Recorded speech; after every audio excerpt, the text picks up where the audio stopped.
जनता ने मुझे काम करने के लिए ताकत दी थी, तो उसी के मुताबिक हमने काम किया। देखिए, मेरी अब एकमात्र जो सोच है वो ये है, इस क्षेत्र में रोजगार की एक व्यवस्था कुछ की जाए। पनियाला मोड़ से आगे दिल्ली बड़ोदरा में इसमें एक्सप्रेस हाईवे में बनाने की जो योजना है, लैंड एक्विजिशन हो गई है और अगले 5 साल में शायद ये लिंक वहाँ जुड़ जाएगा। उसके बाद में नांगल चौधरी इस जिले का एक प्रवेश द्वार बनेगा और हरियाणा का प्रवेश द्वार बनेगा और यहाँ विकास हर दृष्टि से आगे। हरियाणा के अंदर निकाय चुनावों का ऐलान हो चुका है। सभी पार्टियां, सभी उम्मीदवार जोरों शोरों से तैयारियों में जुट चुकी हैं। इसी समय रिपोर्टर्स इंडिया की टीम नांगल चौधरी में आई और लोगों के बीच गई तो लोगों का कहना था कि 8 साल पहले कई समस्या थी, लेकिन अगले 8 सालों में उन समस्याओं पर बहुत काम हुआ। अभय सिंह जी, जब लोगों के बीच गए तो लोगों का कहना था जैसे नायक मूवी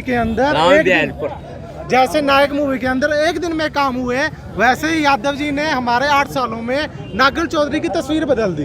देखिए, जनता ने मुझे काम के लिए चुना था और सरकार का सहयोग रहा, जनता की चाहत थी, जनता ने मुझे काम करने के लिए ताकत दी थी, तो उसी के मुताबिक हमने काम किया। मैं माननीय मुख्यमंत्री का बहुत बहुत धन्यवाद करता हूं कि इन्होंने हमें बड़ा सहयोग दिया। और आप पूरी नांगल चौधरी में घूम के पूछ लो, विकास के नाम पर जो हमारे विरोधी हैं वो भी आज हो सकता है चुनाव की वजह से ना कर दें, लेकिन वो भी चुनाव के बाद में या पहले तो पूछते तो वो भी हाँ करते हैं।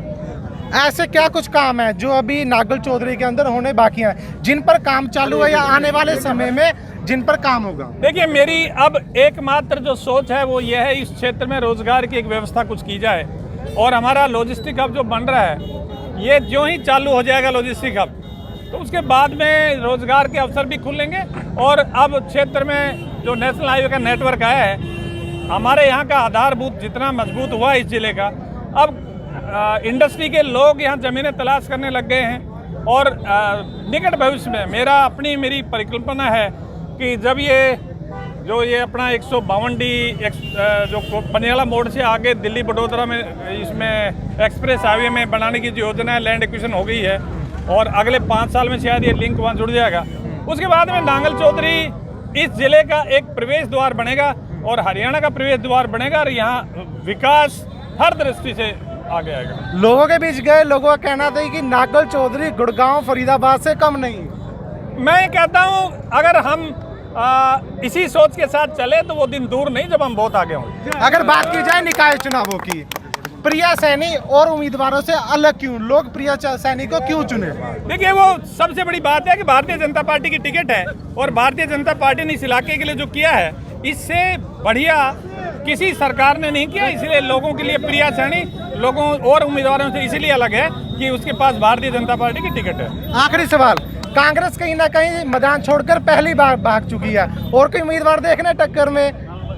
देखिए, चुनाव में मैं किसी पार्टी विशेष पर टिप्पणी नहीं करता, लेकिन चुनाव में हमेशा मुकाबला तो होता ही है। मैं किसी भी आदमी को ये नहीं कहता कि भाई औरों के बारे में टिप्पणी नहीं करता, लेकिन हम हर मुकाबले के लिए तैयार हैं। हरियाणा में 46 सीटों में से कितनी सीट जीत रही है बीजेपी?